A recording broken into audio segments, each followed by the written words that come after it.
1953. Por essa pressão, ele... Em fevereiro de 54 ele demite. O João Goulart já era um nome importante? Então, essa é uma polêmica, porque o João Goulart era muito novo, né? 30 e poucos anos, né? Ele era um jovem político correligionário de Vargas, dono de uma fazenda próxima a dos Vargas, né? De Vargas. E ele se torna sobretudo no exílio interno de Vargas no Rio Grande do Sul, no final dos anos 40, João Goulart se aproxima do Vargas e ele se torna presidente regional do PTB, depois presidente nacional, e faz um trabalho de destaque, de articulação do partido. E ganha, portanto, destaque dentre os quadros do PTB. Né? E tinha uma capacidade de diálogo, sobretudo com os meios sindicais, muito forte. E por aí, enfim, ele foi ganhando espaço. Muita habilidade interna para costurar, enfim, alianças e para acomodar tensões dentro do partido. Ele vai para o Ministério, e é interessante porque a passagem do João Goulart pelo Ministério do Trabalho, ela é muito rápida, mas muito impactante. Por quê? Por exemplo, ele deixa de exigir atestado de ideologia para o cara ser presidente de sindicato. Porque é uma coisa um tanto bizarra hoje em dia, mas a pessoa tinha que fazer um atestado, como se fosse um atestado de saúde, né? Ele tinha que dizer, eu não sou comunista, posso ser, portanto, presidente do sindicato, né, tal, fui eleito, mas não sou comunista, nunca fui, não pertenço, chamado atestado ideológico. O Vargas, o Goulart fala, não interessa, se você respeitar aí você foi eleito pela sua base, se você respeitar as leis. Né? O Vargas recebia lideranças sindicais, o Goulart, no gabinete, coisa que não existia essa prática no Brasil. Ao que a direita dizia, tá vendo? Clientelista, corrupto, demagogo. Né? Então você tinha essa passagem, vai ser muito marcante, o que explica, inclusive, lá no final dos anos 50, a importância do João Goulart como elo entre o PTBismo e a classe e o mundo sindical. Né? E os próprios comunistas, depois que, enfim, tinha um bom trânsito. Né? Inclusive, ele vai receber essa pecha de um comunista escondido, um comunista enrustido, né? Por conta desta aproximação. E a direita via em João Goulart uma espécie de jovem Perón, né? Ou seja, o sujeito que ia construir a república sindicalista e ia subverter a ordem. Muito importante que vocês prestem atenção em como o liberalismo brasileiro leu a experiência argentina do peronismo, desde 1945. Isso é muito interessante. Né? O peronismo será uma espécie de antítese daquilo que deveria ser o Brasil, que era visto como um tipo de ideologia, um tipo de prática política demagoga, que subvertia a ordem social, que colocava os descamisados, né, como Perón falava, nomeava a classe operária, né, em primeiro plano, né, que se pautava por um certo protofascismo, né, que é interessante a crítica ao peronismo, que ora ela chama o Perón de protofascista, de fascista, ora chama de comunista. É interessante isso, né? O que, em princípio, né, no mundo da razão, não, né, sei que hoje existe a moda do nazismo de esquerda, mas, por favor, né, vamos, né, sem loucuras aqui na sala. Então, muito importante para a construção do antivarguismo, o antiperonismo, num certo sentido. E é interessante como que a imprensa brasileira presta muito atenção no que está acontecendo na Argentina. Há vários trabalhos aqui, inclusive no próprio programa, sobre isso. Né? Por exemplo, um dos fatores de crise do governo Vargas era o chamado Pacto ABC. Já ouviram falar disso? Pacto ABC. Quem estuda relações internacionais, sobretudo, é interessante prestar atenção nisso. Foi um pacto denunciado, supostamente, pelo próprio, né, ex-ministro das Relações Exteriores do Brasil, que era um quadro da UDN, né, e que denuncia um pacto secreto Perón, Ibáñez, que era o presidente do Chile, e Vargas. Então, ABC, Argentina, Brasil, Chile, ABC. Né, para construir uma república sindical no Cone Sul, anti-americana, pró-soviética. Pronto. Né. Aí, o ambiente político já tinha assunto, né, para criticar o varguismo. Era falso. Então, era quase fake, né? Havia uma intenção do Perón, alguns historiadores até admitem a intenção do Perón em se aproximar do Vargas, né? Mas o Vargas tempo todo driblava o Perón, né? Ele não queria saber disso, porque o Vargas é um sujeito conservador, vocês têm que entender isso. Né? Há uma memória do Vargas de ser um líder de esquerda, mas o Vargas era um sujeito conservador e com um grande pragmatismo político. Ele conhecia a elite brasileira, aliás, ele era fruto da elite oligárquica da Primeira República. Então ele sabia que esse tipo de aproximação seria inviável do ponto de vista político. Com todo o discurso nacionalista dele, o tempo todo ele, né, conversava com, né, nunca recebeu o Perón, e o Perón se queixava um pouco dessa frieza. Há alguns registros historiográficos nesse sentido, né, que ele teria sugerido esse pacto entre os 3 maiores países da América do Sul. Mas não chegou a ser sequer um pacto formal, né? Então, muito próximo de uma fake news, como diríamos hoje, né? Mas que rendeu. O primeiro semestre, final de 53, começo de 54, isso rendeu muito. Há um trabalho, depois eu posso passar, um livro que estuda especificamente o impacto desse tema, né, na política da época. Oi. Na verdade.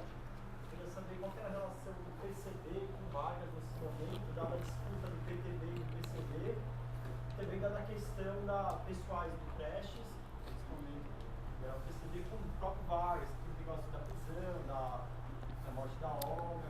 Esse é um tema muito interessante, porque, vejam, no final do Estado Novo, em abril de 45, março, acho que abril, de 45, o Vargas, ainda no poder, decreta anistia aos presos políticos. Então, os comunistas presos, havia 10 anos, saem. Né? E já desde 1943, o Partido Comunista tinha oficialmente declarado união nacional em torno de Vargas na luta contra o nazifascismo. Era uma política oficial do partido. Então, Prestes, quando sai da prisão, ele é informado da morte da Olga Benário, né? E logo depois, a própria imprensa antivarguista, que já estava sem censura nesse momento, né, fala, e aí, Prestes, você vai apoiar o assassino da sua mulher, quer dizer, o algoz dos comunistas, né? Então, Prestes, o tempo todo, ele fala, não, os meus sentimentos pessoais não têm nada a ver com política. Várias falas do Prestes nesse sentido. Em nome do Brasil, em nome da classe operária, então ele dribla essa questão. Não é? O que no certo sentido, reforça o argumento anticomunista. Tá vendo? O ditador de direita e os totalitários de esquerda são a mesma coisa, né? Porque eles são canalhas. Né? Mas vejam que o Prestes claramente separa essas duas perspectivas. Não tem... E o Partido Comunista, até 1947, 46, 47, se manteve nessa toada do chamada União Nacional contra o imperialismo, por uma economia nacionalista, e, obviamente, eles identificavam Vargas, que era o líder deste projeto. Em 48, a coisa muda. Não é? E mais em 1950 ainda. Em 1950, sob o impacto da Revolução Chinesa, né, o Partido Comunista rompe com Vargas. É interessante isso, porque apoiava Vargas ditador, mas quando Vargas é reeleito, o Partido Comunista rompeu com ele. Né? E também rompeu com essa política da chamada União Nacional e defendeu uma revolução popular, né? Nos moldes da Revolução Chinesa, inclusive. Né? Isso está no Manifesto de 1950, Manifesto de agosto de 50, essa política. Então, no segundo governo Vargas, o Partido Comunista era uma força de oposição muito forte, muito, muito grande ao varguismo e disputando, criticando duramente Vargas, né, como um demagogo, um traidor da classe operária, né, um falso nacionalista. Embora, na base sindical, PTBistas e comunistas atuassem. Isso é interessante também. Né? Uma coisa é a cúpula partidária, outra coisa, às vezes, é o dia a dia da militância de base, né? Que às vezes eles convergiam. É interessantíssimo que até o dia 23 de agosto de 54, quer dizer, até o dia do suicídio, até o dia 24 de agosto, o Partido Comunista era de oposição ferrenha a Vargas. E os historiadores do partido dizem que as lideranças partidárias comunistas foram tomadas de certa surpresa quando viram a reação popular ao suicídio de Vargas. Né? Quando Vargas se mata, né, em 24 de agosto de 54, quando ele está acuado, né, os militares exigem sua renúncia, né, dão um ultimato a ele, ele fala, não vou admitir de novo ser deposto, né, só morto saio do catete, né, frase famosa, né, e ele então se mata e imediatamente se segue uma reação popular muito grande, né. A classe operária um pouco se rebela nas cidades, quebram jornais liberais, empastelam jornais, invadem sedes da UDN, né? O Carlos Lacerda tem que fugir do país, né? Fica um tempão fora, né? Então, vejam que é interessante esse aspecto. Aí, isso tem um abalo na política do partido. Fala, puxa, ele tem popularidade. Não é só uma coisa, né, artificial.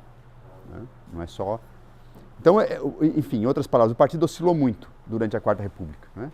E a partir de 58, aí sim ele adere, o Partido Comunista adere a uma espécie de estratégia, volta à estratégia da União Nacional, que ele vai chamar de política frentista, né?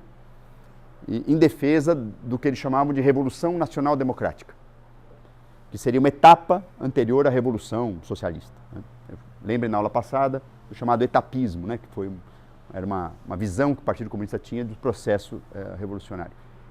Então, mas nesse período ele está afastado do governo Vargas, né? De todo modo, apesar da reação popular, né, o governo Café Filho, aliado, que era vice de Vargas, né, adere ao golpismo. Vejam que não é uma questão, né? Um DNA também importante para a gente examinar, não é? Os vices que aderem a golpes, né? O governo Café Filho vai de agosto de 54 até final de 55, né? E o grande debate nesse momento era, né, fazer uma política econômica mais liberal, que, portanto, matizasse o nacionalismo econômico que vinha do governo Vargas, do segundo governo Vargas, principalmente a partir de 53, né? E que há também uma grande discussão, né, sobre a conveniência de se manter as eleições de 55. Né? A história não se repete, por favor, tá? É mera coincidência, né? Mas há uma discussão sobre manter o calendário eleitoral, não manter. Claro que isso hoje não está em pauta, né? Mas, vejam, se segue uma tentativa de golpe, o suicídio, um governo de desmontagem do governo anterior, sobretudo da pauta nacionalista, né? E, só que nesse momento você tem uma questão que é importante, que é vamos ter ou não ter, enfim, teremos ou não teremos eleições, né? Por quê? Se tivermos eleições, a chance de um candidato varguista ganhar era muito grande. Então, setores da UDN falavam, não tem que ter eleição, tem que haver uma ditadura saneadora, tem que haver um governo tampão que limpe o ambiente político, né? E isso se estende ao longo do governo Café Filho. Alguns setores da política econômica são desmontados, outros não, porque o fato é que havia uma corrente nacionalista entre os pensadores econômicos, entre os planejadores muito forte, não era fácil você desmontar, né? Também não era um nacionalismo radical, não se pode dizer que predominava no Brasil um nacionalismo econômico radical, no sentido de fechar o país para o exterior. Isso não, mesmo o varguismo não deve ser caracterizado desse jeito. O varguismo queria se aliar ao capital internacional, só que em termos diferentes, por exemplo, dos liberais. Mantidas as eleições com a vitória de JK, né, a discussão é se JK vai tomar posse ou não, porque afinal de contas ele era próximo do varguismo, do PSD, próximo do varguismo. E o que garante a posse de JK contra as manobras golpistas que envolviam militares e civis foi o chamado golpe preventivo, assim que a historiografia chamou, né? A movimentação do Marechal Teixeira Lott. Vejam, um golpe militar para garantir resultado eleitoral. Então, vejam como as Forças Armadas estavam divididas, né? Um setor queria suspender eleições, não queria respeitar os resultados das eleições, não é? E o outro setor, que acabou prevalecendo neste momento, chamado legalista, que não, foi eleito, toma posse. Esse tema do legalismo, do golpismo nas Forças Armadas vai ser muito importante a partir daí, né? demonstra uma divisão clara, não apenas em termos do que fazer com a economia do país, mas como lidar com os conflitos políticos nacionais, e que vão, até as vésperas do golpe de 64, esse tema está em debate nas Forças Armadas. Né? Respeitar a eleição, respeitar a Constituição, dar um golpe preventivo, golpe reativo. Então, esses temas estavam em pauta. Né? O JK conseguiu fazer uma grande articulação política. Ele conseguiu trazer a centro-direita, boa parte dos chefes políticos locais, do PSD, e boa parte, e conseguiu também trazer um apoio da esquerda, dos comunistas. Né? Então, ele faz um leque muito grande. Tinha um grande apoio da burguesia industrial, principalmente, e uma base importante nas Forças Armadas, sobretudo esses chamados generais legalistas. Né? Então, essa linha, e por sua vez, o vice, né, dele, vale lembrar, né, João Goulart, né? Vai ser o vice do Jânio também, né, 61, que era o elo com o mundo sindical. Então, é essa aliança que, em grande parte, sustentou, né, a eleição e depois a posse, claro. Né? Mas o conflito era complicado. Você já tinha, assim, uma tensão, assim, um pensamento de um golpe definitivo, né? Existe aquela tese de que 54 foi o ensaio de 64. Eu tenho dúvidas. Eu acho que havia um golpismo no ar.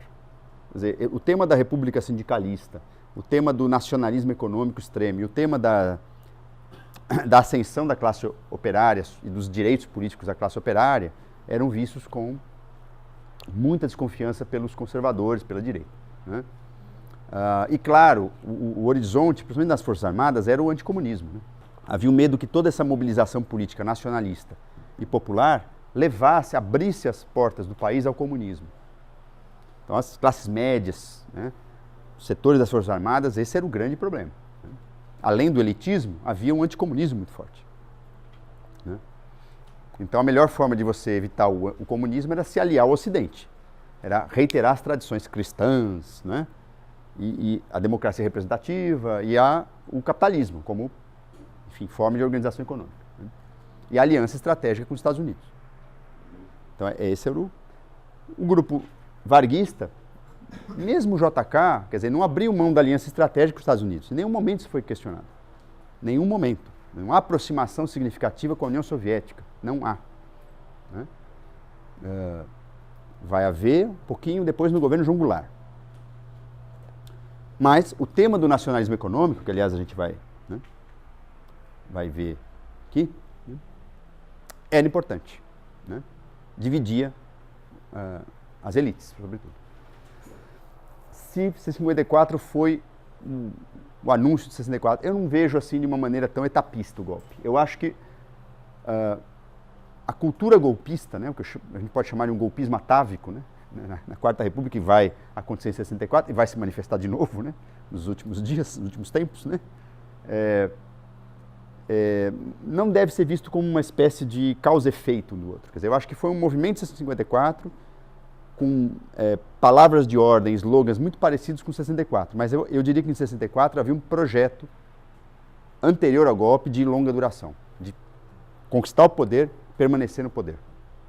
Esse eu partilho dessa vertente historiográfica. Há autores que dizem que não, que o golpe de 64 foi reativo, não havia projeto, né? O regime militar se construiu de maneira improvisada. Eu não vejo isso. Depois a gente vai discutir isso na aula específica, né? Mas eu acho que 54... Veja, a motivação é muito semelhante, 54 e 64. Só que em 64 tem uma mobilização popular muito maior que em 54. Em 54 o tema do governo Vargas era nacionalismo econômico, industrialização, né? Com base na política, uma tutela do Estado, uma presença do Estado muito forte. Né? Havia conflitos com interesses estrangeiros, sobretudo na área de petróleo. Né? A criação da Petrobras foi vista com muita desconfiança, sobretudo pelos Estados Unidos. Está lá no Thomas Skidmore, inclusive, né? Suspeito. Né? Então, esse era um ponto de conflito. Né? Mas Vargas não era também um protecionista absoluto. Ele era um sujeito... Vargas, o estilo político de Getúlio Vargas era tentar conciliar os contrários, sempre. Tentar acomodar interesses, muitas vezes contrários. nacional, estrangeiro, né? Elite, povo, né? Regional, federal. Né? Eu diria que essa política chegou a um limite em 54. Né? Mas em nenhum momento Vargas... Eu acho, inclusive, que o varguismo sequer radicalizava a política de massas, ou seja, um apelo às massas para defender o seu governo. Isso não tem... Era muito mais uma... Em nenhum momento Vargas, acuado, conclamou a classe operária para defender o seu governo, ao contrário do Perón, né? Então, começa daí. Era um estilo político muito diferente. Com tudo isso, né, a direita não aceitava o varguismo. Uma série de razões aí. Do ponto de vista da economia, vejam, o foco do governo Vargas era industrializar o país, né, a partir, né, da indústria de base. Né? Petróleo, energia, siderurgia, máquinas. Né?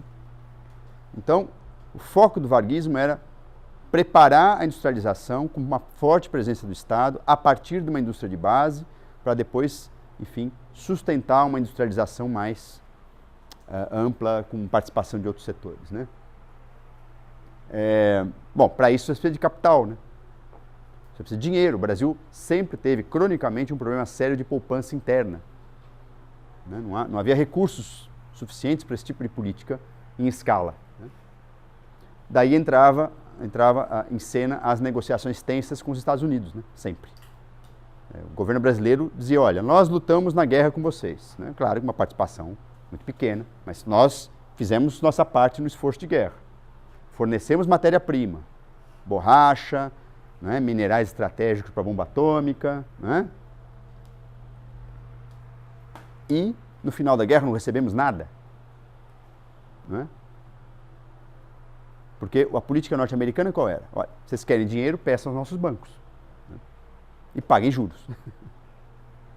E o governo brasileiro, né, queria exatamente aquilo que, mais ou menos semelhante àquilo que tinha acontecido na Europa, o Plano Marshall. Dinheiro de graça. Dinheiro a fundo perdido, Estado, e não agentes privados do Estado, né, para a industrialização. Né, sem rubricas, sem restrições. Né. Isso era... O governo americano não aceitava. Vejam, esse era essencial para você ter industrialização.